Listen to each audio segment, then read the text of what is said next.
Hi, and welcome to the Knitting Skills Proficiency tutorial. Today we're going to talk about knitting stripes or colored stripes in the round and eliminating what they call the jog. If you already know what the issue is associated with this, you may want to still listen in to a little discussion before I actually get to the technique about the structure of the fabric that's created when you're knitting in the round and introducing a new color.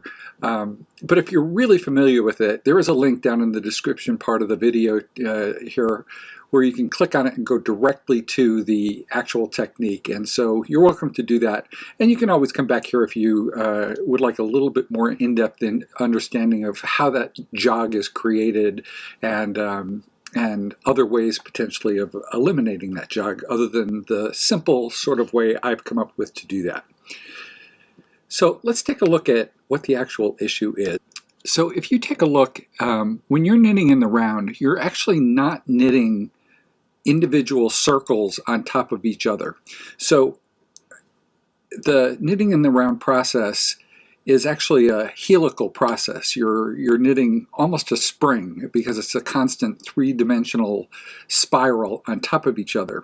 So as a result, when you introduce a new color, in this case, this is the beginning of my round, and I'll knit around, and when I come to the end of that round, you'll see that it's one layer up because I'm knitting in a constant circular spiral fashion. And so you can kind of see it better with the two rounds of knitting. So the initial part of the round started down here, it knits around twice and then ends up here, and so it looks kind of like the threads of a screw or the individual parts of a slinky or a spring, right? And again, I just did it in multiples of 1, 2, and 5 rounds of red knitting, and you can see where the jog takes place. Now, this is not how I recommend doing it, but I do have to tell you that the structure of knitted fabric in the round will automatically do this, and the only way that you can really fix it is to sort of distort the structure of the spiral.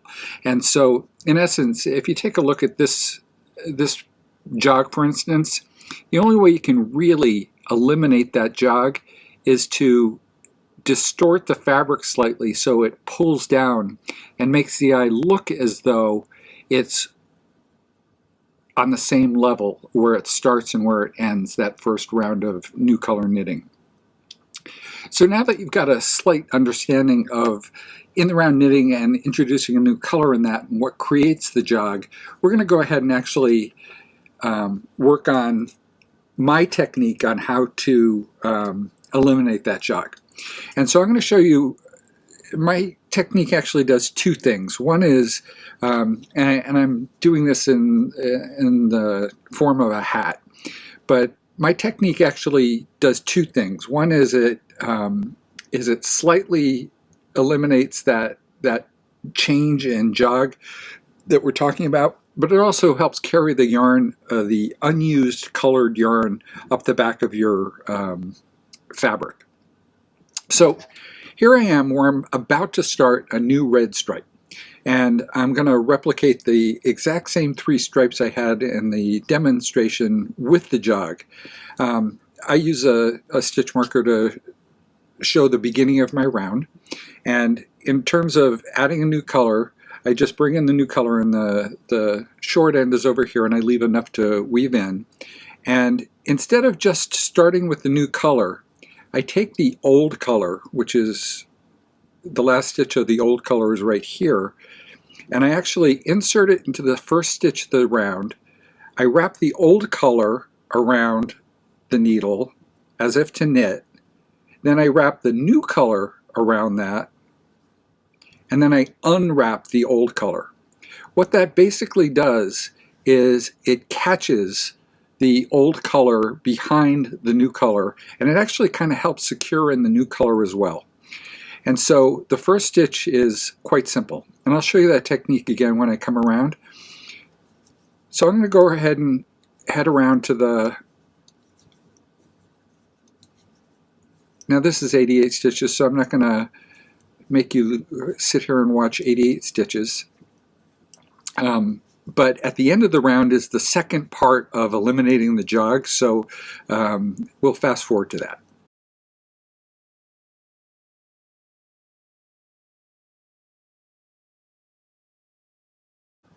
Okay, and now as I come to the last stitch in the round, the last stitch is this one.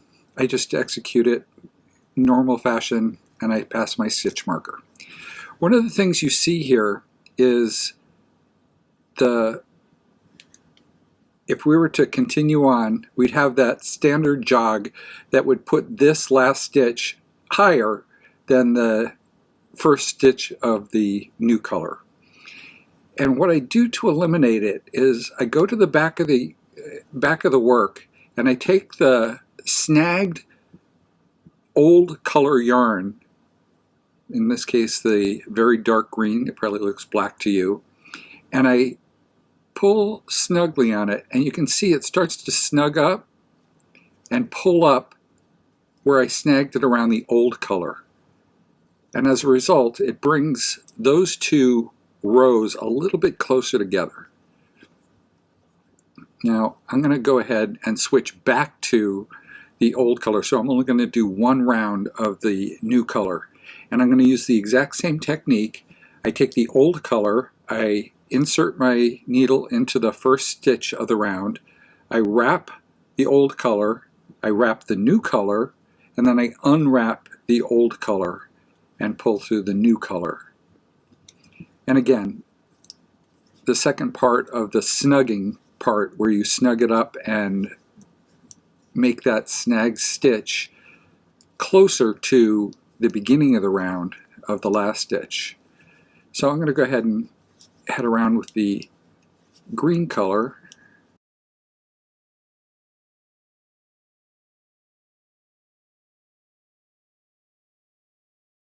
Okay, and as I start to approach the last stitch, there's nothing I need to do differently or any change to the technique. We've already snagged the old yarn, in this case the red yarn, into the first stitch of the new green, the first stitch of the new round in the green yarn. And so once I do the last stitch and move my stitch marker over, I can pick up the old yarn, in this case the red yarn, and just pull it snug. And you want to watch here slightly when I do it, because when I pull it, you'll see that it snugs in and pulls down the last stitch on the round in such a way that it makes it makes your eye think that the two colors are on the same level. And that's really all you're trying to do. You're trying to change the nature of the fabric in such a way that it looks as though the end of the round is at the same level as the beginning of the round, when in fact it's really not. But you just need to do it slightly enough so that your eye thinks that it is. So to replicate what I did on the other hat, in this case with a jog, I'm going to knit one more round, and I don't, since I'm sticking with the same color green for this, I'm doing 2 rounds of the green black color. I don't need to snag my yarn for the second round. But if I were to do a third round, I would, because I'd want to capture the float basically of the unused yarn behind and carry it up behind. But I'll show you that in a second when I do multiple rounds of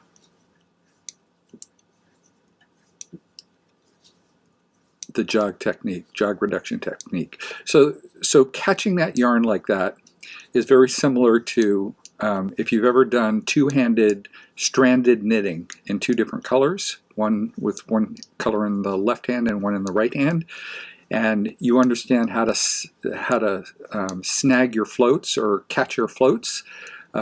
This is the way you catch the float from the right hand colored yarn. So If you've done that before, you'll understand what I'm talking about. If you haven't, that's okay. There's plenty of tutorials out there for catching your floats on stranded knitting.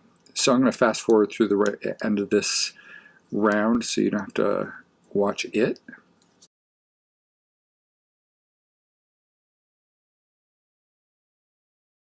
Okay, and I'm coming to the end of the second round of the dark green teal, and I'm going to now switch over to the red yarn. And so I'm going to use my standard technique of eliminating the jog. Sorry, that's the end of the red yarn that I'm going to be weaving in eventually. And so, like I said, from this perspective, it's like two-handed stranded knitting, catching a float. I'm going to wrap the old yarn. I'm going to insert the needle first into the first stitch of the round. Then I'm going to wrap my old color, wrap my new color, both counterclockwise, unwrap the old color, and pull through just the new color.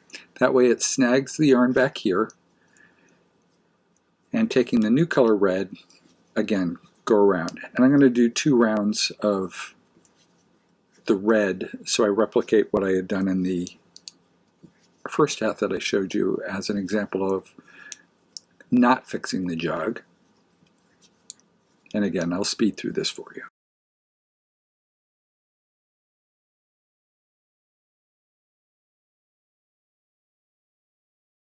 And again, you just do the last stitch in the round as normal. Pass the stitch marker if you've got one. And one of the things you'll notice down here, actually I'm going to take off the stitch marker for a second. One of the things you'll notice down here is the last stitch of the green or the black in this round below the red is slightly loose. And when this little strand that comes across, this little black strand right here that comes across between the two, is actually the snagged yarn that we snagged into the first round of the first one.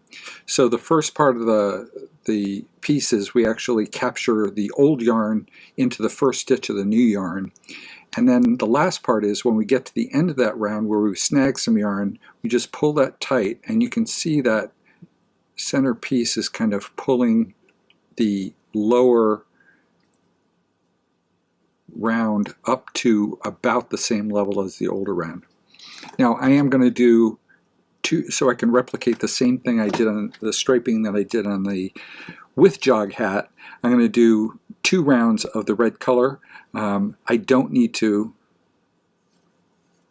do any jog remediation techniques on any even rounds. So the general rule I have is that since the catching the yarn technique both eliminates the initial jog and the end jog of a stripe, no matter how thick it is, but it also at the same time carries the yarn up securely up the inside of your fabric. I only do that catching of the yarn on odd rows, so first, third, fifth, and so on.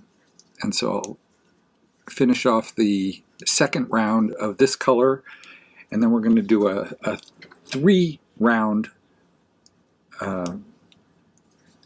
stripe of the black yarn after I'm done with that. And so I'll speed through this.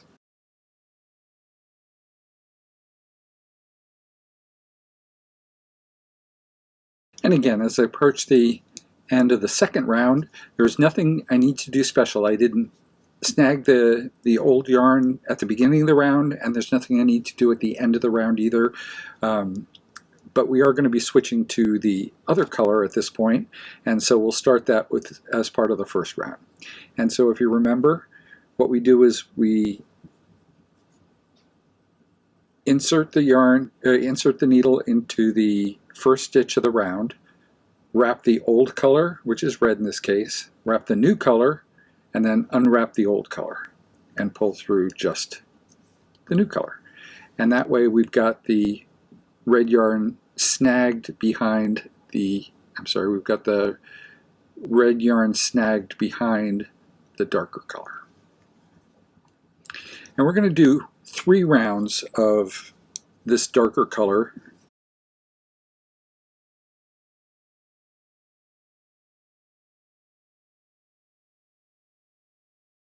And as we approach the end of the first round of the darker color, we just knit the last round past the stitch marker. And again, we take the snagged red color in this case, and we snug it up to pull the end of the round and the beginning of the round closer together. And so since this is going to be 3 rounds, there's nothing I need to do on the second round since that's an even round. And so I'll just knit that plain.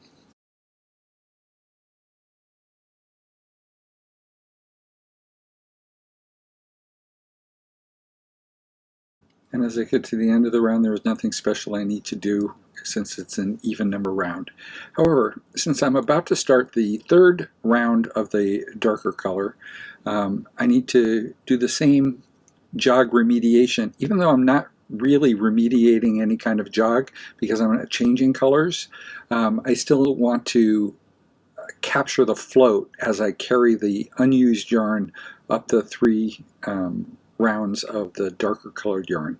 So I wrap the red yarn, wrap the green yarn, unwrap the red yarn, and in so doing capture it behind. You can kind of see it there, right there. You kind of capture it in back of that stitch by doing so. And I'll finish the third round.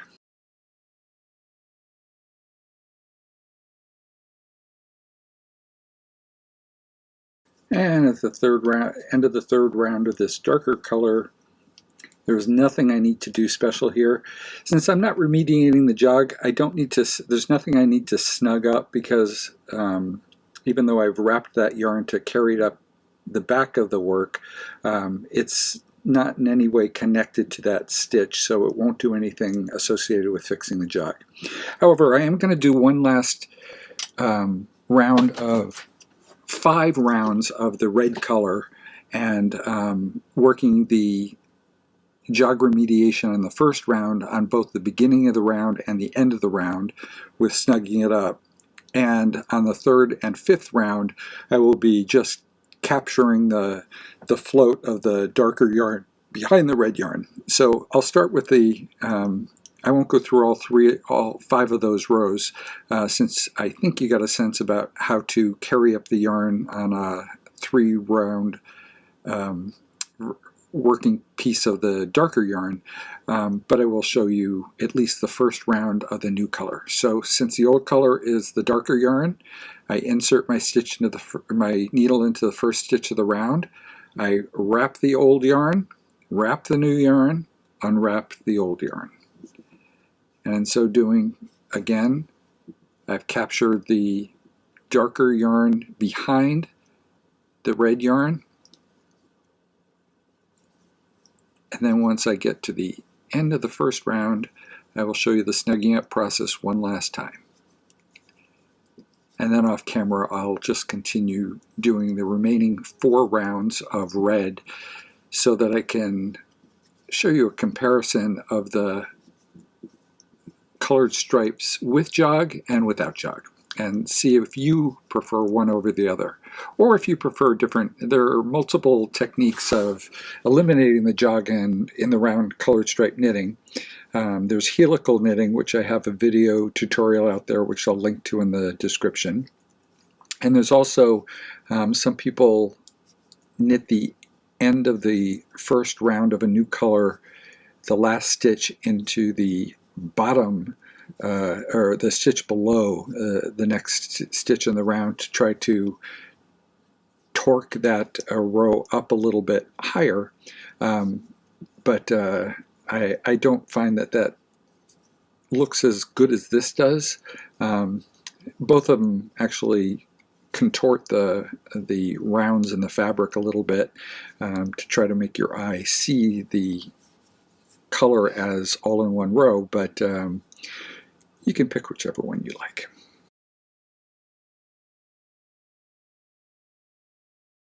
And as I come to the last stitch in the round for the new stripe of red, Again, I'll take off my stitch marker one more time and I'll show you.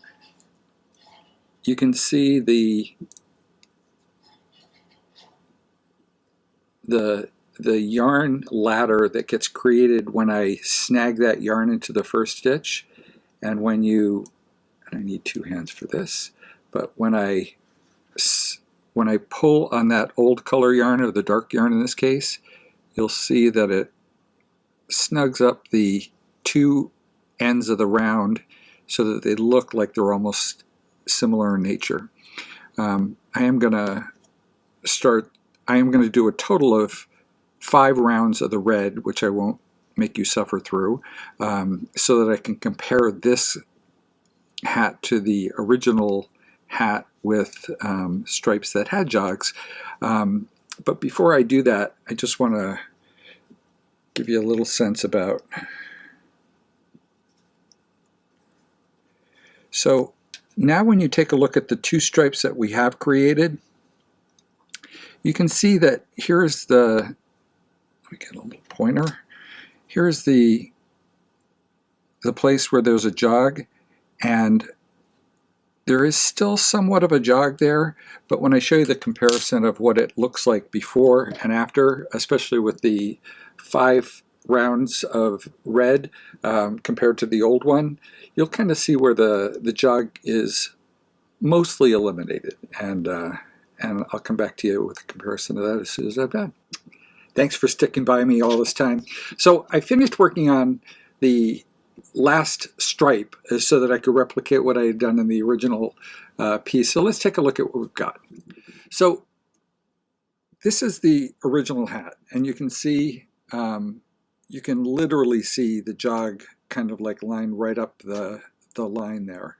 But if you take a look at the remediated jogs, it's nowhere near as apparent. Now, yes, you can see some slight differences, and a lot of those you can even fix a little bit more as you weave in your ends, but it really does have the effect of making the first part of the round and the last part of the round be on the same level of your in the round knitting, and it doesn't seem to distort the fabric in a way that I find some of the other techniques for eliminating the jog actually does that. And I will take a look at the back of the fabric so that you can take a peek at what it looks like. So here's where I carry up the unused colors of the yarn as well. So since you're carrying it up at the beginning of the round, you can see, you know, carried up the black yarn there, and this technique both helps remediate the jog, but it also helps hold in extended floats so that you don't have extended floats that could snag when people are actually wearing the hat or putting it on or stuff like that. So again, one last take a look at what the no jog, or less jog I should say, because it doesn't completely fix it. It just tries to fix it enough so it fools the eye to not notice it. Thanks again for sticking with me during all this. That's a lot, and I realize that. If you have any questions, or if you have anything that wasn't clear that you'd like explained, please leave a comment. I'd also love for you to take a look at any of my other YouTube tutorial videos on the Knitting Skills Proficiency tutorial set. There's one on helical knitting that is even a slightly better way of eliminating jogs, but it's a little bit more complex, and it's also a little bit more difficult, especially if you want to have multiple rounds of stripes like we've done here. Good luck with this, and I hope to see you at our next tutorial video. Thanks.